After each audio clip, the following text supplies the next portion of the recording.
E weche mag tuke en club mar Migori Youth biro rakore gi club mar Luanda Villa e tuke mag National Super League e lap ma Migori Stadium chieng' Jumapil. E moko kuom tuke ma ibiro bagi e pewe mopogore opogore e lap ma Moi Stadium Embu. Tugo biro bedo maliet e kin club mar 3K gi Fortune Sacco. Fortune Sacco omako thuolo mar adek e chung' mar timbe points 12 to club mar Nairobi United momako thuolo mokwongo e chung' mar timbe. 3K komachielo omako thuolo mar 9. E tuke mamoko mibiro bagi chieng' Jumapil, Darajani Gogo biro rakore gi Sam West e kinde ma Vihiga United biro tugo gi Kibra Black Stars.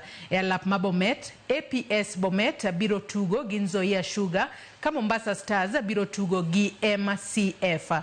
Nairobi United biro hinyo lum gi SS Acid e alap ma Dandora Stadium. Biro weekend en game matek ahinya kech en game mar derby to position ma wantie sani e league dware mondo wawin game ma modong' te, lakini sani focus marwa en game ma weekend ni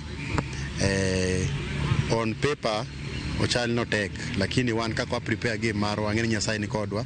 Nyasaye osebedo katayowa odiochienge mang'eny sana, kwa hivyo kata weekend ng'eni Nyasaye bochung' kodwa. Kaka waendelea gitimo zoezi marwa kijende expect positive results kich gibe gi photo instruction ma wamiyogi to ng'eni weekend result bobet maber.